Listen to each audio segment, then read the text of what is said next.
Mini budget, and everything was rosy. And at the end of the year, all of a sudden, the Prime Minister, the Minister of Finance were discovering what the official opposition and so many Canadians were telling them, that we need to be careful. We need to watch the economy. And then they discovered that. The Prime Minister must remember that he's at the head of a party that left to Canadians 42 billion of deficit in 1993. He chose as a Minister of Finance, a Minister of Finance that in Ontario left in the coffers 5 billion of deficit. In both cases, it took Liberal governments to fix the mess. All the commitments we have made, and all the commitments we'll continue to make, will be with the first commitment that everything must be linked to fiscal discipline. It's a very strong commitment of the Liberal Party, and we urge the government to have the same.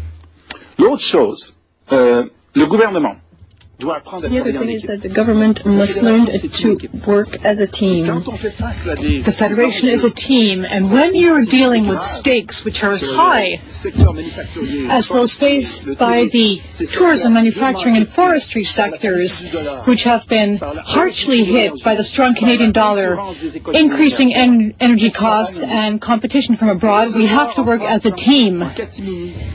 But holding a meeting in secret with premiers after 2 years of silence is unacceptable. Not preparing in advance before meeting with them is unacceptable. Mr. Charest and Mr. McGuinty have presented plans, but it seems that Mr. Harper will present a few policies, so hopefully they will not be too bad. But he has to do his homework, and there has to be a real federal-provincial conference.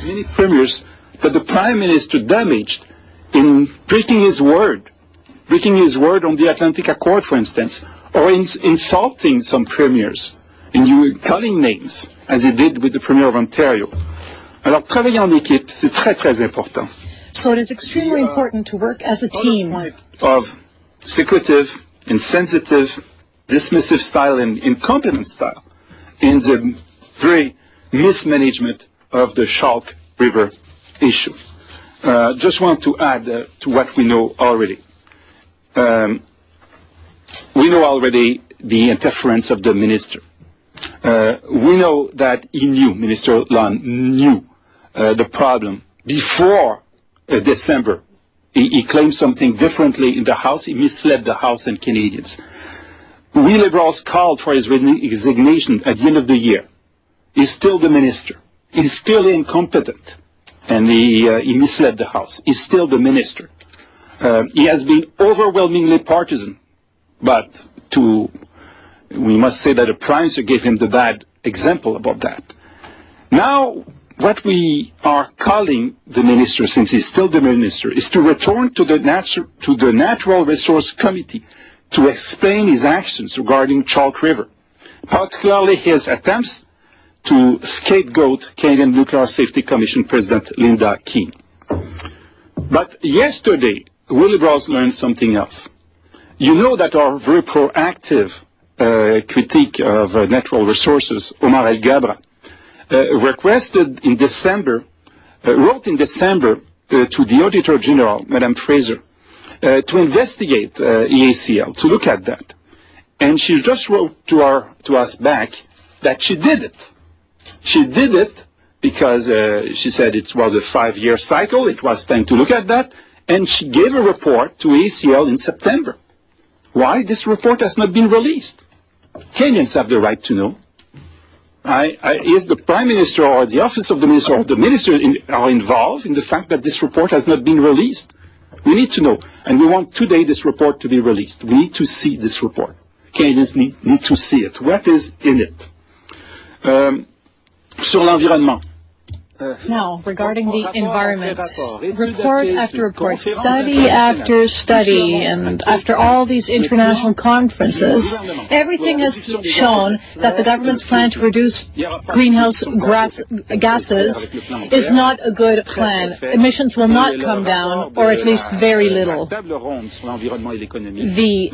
National Roundtable on the Environment and the Economy has called upon Canadians to use many of the tools contained in the Liberal plan, which was made public about a year ago, balancing our carbon budget. Almost. We released this report, and it's very close to what the Roundtable on the Environment and the Economy is proposing.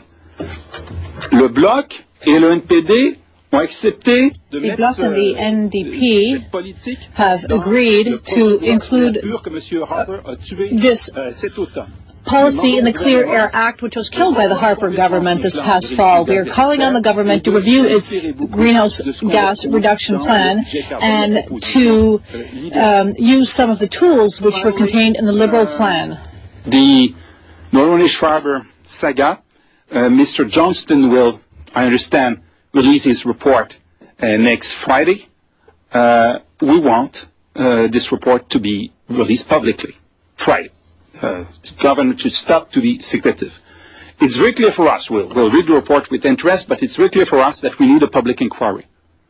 And the Prime Minister is always flip-flopping on this issue as on so many others. When Mr. Mulroney didn't want a public inquiry, Mr. Harper didn't want a public inquiry. When Mr. Mulroney called for a public inquiry, Mr. Harper changed his mind and said, okay, I want a public inquiry. Now Mr. Mulroney is saying, I don't want a public inquiry anymore. And Mr. Harper said, okay, I don't want a public inquiry anymore. So I ask the question, who's running this government? Is it Mr. Mulroney? We need a public inquiry, it's very clear, and we call on the government to commit for it. We'll have a budget. We'll hope this budget will be inspired by a new approach, less secretive, less insensitive, less dismissive, and more competent. Merci beaucoup. Maintenant, je suis prêt à prendre vos questions. Thank you. I'm now willing to take your questions. Canadian Press. Yeah, I just wondered if you could speak to the David Orchard situation in Saskatchewan. He's obviously, or his supporters are obviously not happy. Are you meeting with him, or have you talked to him since? Will he run somewhere else, or are they seem to be planning to set up a nomination meeting regardless of the fact that you've appointed someone? So what do you do in this situation? A strong regard for David Orchard. I'm in touch with him very often. I hope we'll find a way to use his talent and skills in an optimal way. I'm very proud of the fact that Joan Beattie accepted to be our candidate in this riding in the north of Saskatchewan. She's a tremendous candidate, well regarded in the riding. She has been a colleague of yours, and she received awards at that time for what she was doing. She became the first, not only female Aboriginal, but the first First Nation person to be elected in the Saskatchewan legislature, and the first one to be appointed as a minister. I'm calling on all the Liberals to work strongly with her to be sure that we will win this riding for the Liberal Party, for the three communities you have there, the First Nation community, the Métis community, the farming community, and for Canada, to give John Beattie's talents and skills for Canadians. Did you have a follow-up?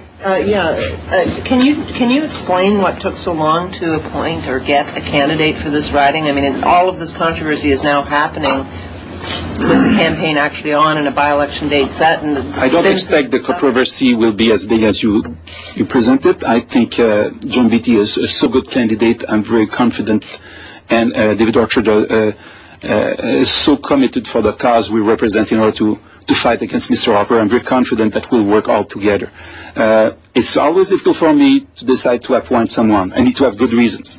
And I had very good reasons in the case of Joan Beattie, for the reasons I just mentioned.